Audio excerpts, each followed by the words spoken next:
What's up guys? This is Koro. Welcome to my channel.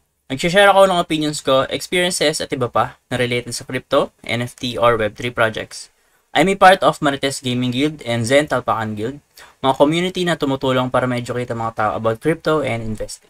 Hindi kami mga financial advisors at nandito lang kami para tumulong sa inyo. Mandatory pa din na you do your own diligence. So without further ado, let's dive right in.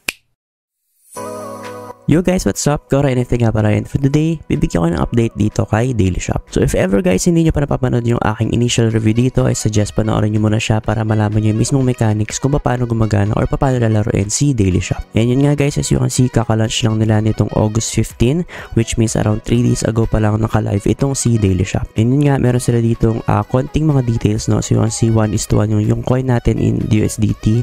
So yung kanilang currency in-game, tapos yung NFT natin or ating NFT box is nagko-cost ng 10 USDT per mint, and then ang ROI nila estimated is 35 to 50 days, so depende yan sa ating rarity. So right now guys, gusto kong pakita sa inyo kung paano yung mismong actual nito since nag-live na siya, and magde-deposit tayo dito ng USDT para makita nyo rin kung paano yung kanilang deposit system. So to start guys, as you can see, meron tayong 13 USDT dito, and magde-deposit ako ng 10 USDT para dalawa yung ma-mint nating NFT, and at the same time makapag-mint tayo ng shop or makapagpa-level tayo ng shop.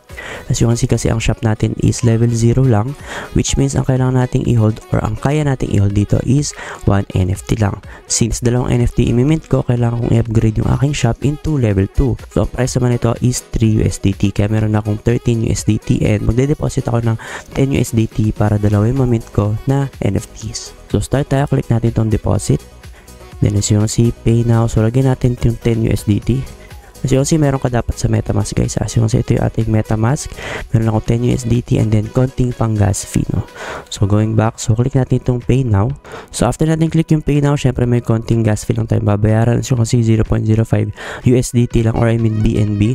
So negligible naman siya and parang libre na rin yan. So kailangan nyo lang ng konting gas fee na BNB. So after natin ma-confirm yung ating transaction, nakalagay dito na please wait for 2 to 3 minutes para daw mag-reflect yung ating deposit. So guys, ayan, as you can see, reflect na yung ating deposit. So refresh nyo lang siya. So sa akin, inabot siya ng around mga 2 minutes lang.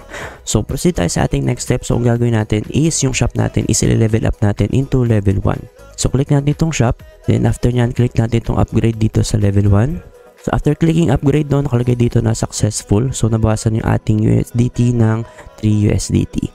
So check natin yung ating shop. So dapat level 1 na siya. Ayan, so level 1 na siya, and as you can see, nag-iba rin yung mismong shop natin dito sa in-game, no? So nag-auto refresh naman yan. So if ever may error kayo, I suggest sumali kayo sa kanilang Telegram pag may na-encounter kayo, or refresh nyo lang yung kanilang mismong webpage. So after nyan, mag-mint tayo ng ating NFT kasi doon tayo mismo magkakaroon ng earnings. So click natin yung NFT. So 0 NFT. So ito pala para inventory natin. So sa box pala tayo mag-mint ng ating NFT. So click natin itong box. So after clicking box, so mag-mint tayo, no? So meron tayong 20 USDT. So total of 2 NFTs yung ating mamimint. And mind you guys na wala tayong babayarang gas fee dito pag mag-mint tayo. So bakit nga ba? So kasi yung ating USDT is nandito na sa kanilang in-game or naka-deposit na. Which means wala tayong babayarang na pang transaction. So click natin itong one box. So yan guys, as you can see, meron tayong nakuha successfully uncommon, no? So click ulit natin yung box kasi mag-mint tayo ng isa pa. So sana no, super rare or legendary. Pero sobrang hirap makuha guys, sobrang baba ng drop rate. Pero yan nga, click natin to, one box, 10 USDT, go. So yan guys, as you can see, common naman yung ating nakuha. So yan guys, as you can see, dalawa na yung ating NFT and 0 na yung ating USDT dito. So click natin tong NFT. Ayan, so as you can see na meron tayong dalawa. And guys, nagko-collect yan everyday, no? So nag-earn ako ng 0.42 coin per day. So ang value nito guys is in USDT. So 1:1 yung ating USDT at coin dito. Which means yun makuha natin ditong coin is lahat is convertible into USDT. And guys, itong loading nga pala na dito is yung kanilang pool. So hindi ko sure kung bakit naglo-load siya dito, pero meron silang announcement last time. As you can see, ang pool nila is umabot na daw ng 100k. So kanina lang ata to, or I mean kahapon, no, 7:12 PM.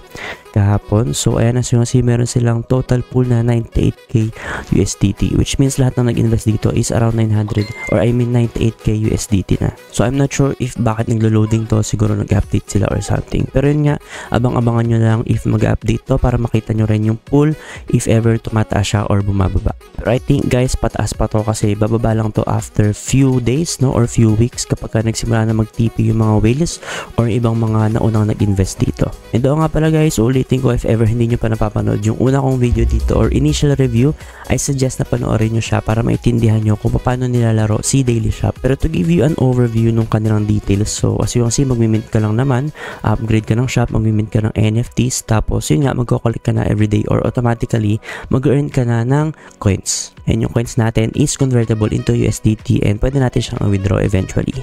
So I think guys, yun lang muna para kay Daily Shop. So quick video lang to, and yun nga, sobrang dali naman kasi laruin ni Daily Shop. So if ever may mga updates ako dito, I'll make sure na magpo-post na lang ako sa aking TikTok and Facebook. Kaya make sure naka-follow din kayo sa ating ibang social media platforms. And huwag kayo mag-alala guys kasi lahat ng links natin is nasa description box lang. Yun lang guys, and see you sa ating next video.